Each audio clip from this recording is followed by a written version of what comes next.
Welcome to 𝐄𝐓𝐇𝐄𝐄. We talk about investing, finance, and professional development. It's the current time of 2:24 p.m. on Eastern Time on July 7th on Thursday, not Wednesday, by the way. Sorry for the mistake that I made this morning. Respect to the overall market on the crypto and the equity side, we are relatively green, rebounding nicely, but just I would say normalizing and approximating from the respective technical level. For Ethereum specifically, that's 1250. So we're like $25 below it, still levitating in between the level of 1250 versus 1150. And what's really driving the technical rebound on a fundamental perspective is really just mainly due to a lot of the lack thereof in terms of negative news on the media front, but also being supported by the jobless claim numbers that came out this morning as well. It seems like it got subsequently decimated among the media spectrum.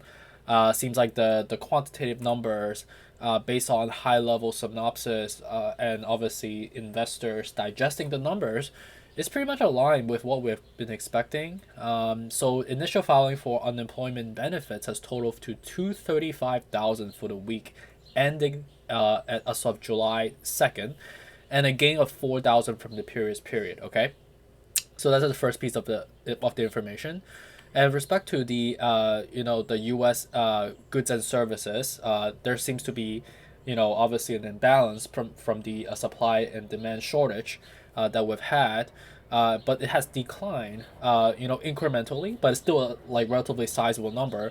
From to a number from 86.7 billion in April to now 85.5 billion. So that's I guess is a much better imbalance in terms of ratio in comparisons to before, but it's still sizable. You talk about 85.5 billion of imbalance for goods and services, right?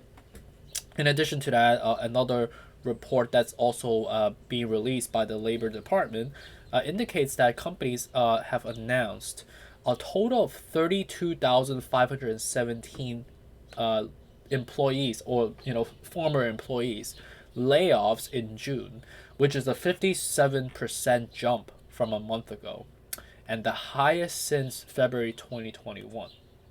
And in February 2021, that was like the layoff from obviously the COVID adjustments from corporate companies.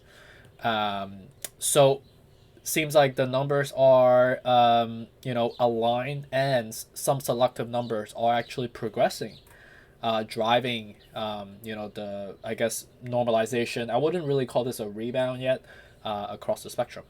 So let's just dive right into it without wasting more time. And by the way, there is a news that's also coming out like specific from crypto, and it's from a relatively I guess well-known figure, Mike Novogratz.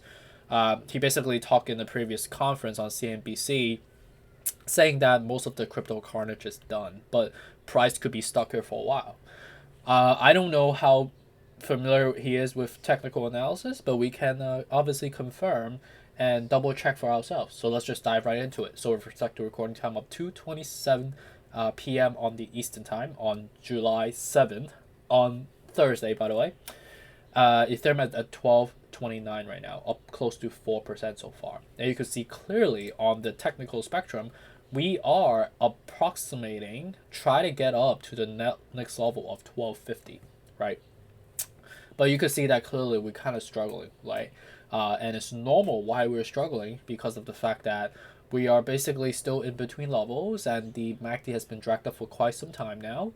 And we are getting blockade on the RSI front as well at 49 out of 70. You can see that every single time we get there, and I'm talking about dated back in durations from, and sorry if my face is covering, but I can just tell you on a technical perspective, from April 6th all the way to May 4th, and then duration up until like late May, all the way till now, every single time we reach above that level of around like 48, 49 on the RSI scale, try to break above to the next level of threshold, we get canceled out, right? So the likelihood of actually continuing to go up from here to 1250 and then subsequently to 1350 I would say that the chances are relatively slim, right? And at the same time, today's rebound is not really driven by anything specific, right? It's just investors, frustration, subsequently lead to their lack of hesitation, and in a way kind of follow the herd type of mentality. And with the quantitative numbers that came out from the related departments, it conveys some optimism, I guess, and subsequently drives some sort of a rebound. But we're still trading in a zigzag fashion at the same time, like still following the downtrend. And at the same time, the RSI is getting rejected. MACD is it's been dragged up for quite some time. We're levitating on a technical front, so that doesn't really convey a lot of confidence for me. But I would say this is only a temporary factor because like on a weekly and a monthly, both are very bullish. What I would have to say, weekly and monthly are quite bullish. You can see that we've been dragged down for quite some time, very submerged on the RSI front on a monthly. On the weekly, even more oversold, been dragged down for quite some time. We are basically blocking around the level, and the level separation downward from here. I know it's quite messy above because I'm really precise.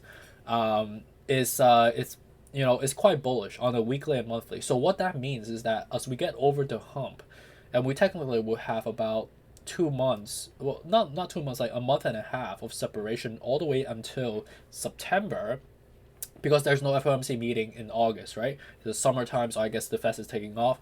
We should technically see some rebound, right? So with respect to Bitcoin, on a weekly perspective, same thing, right? Monthly perspective, I would say, is relatively the same, right? Very submerged. So I think Bitcoin is actually not terrible in terms of like buying around this time. But if you want to look very precise, like do we see some short-term volatility? I would say so, right? Right now we're gonna get blocked, obviously, as we get up to the 21,500, which is the next level of resistance as a former support.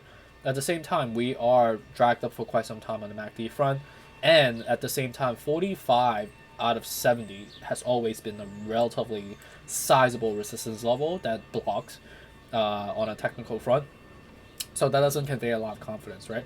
And I would say the overall like altcoin side of the house are trading relatively similar to these two major coins because they are like the mother and father of cryptocurrency. So it makes sense why they have that drag effect across the market. So that's it really for the update. I'm only obviously updating the Bitcoin and Ethereum per your request. I will do selective altcoin here and there, and obviously I will be doing some sort of a live stream coming up on the weekend based on your guidance after the survey that we put out 2 days ago. So thank you for your guidance and also the feedback that you give me collectively. I'm really taking it in, and I'll try to incorporate that into our channel because this is not just my channel, but I want this to be our channel. And I really appreciate you for spending this, every single day with me. So appreciate you. Have a good day and take care. Bye.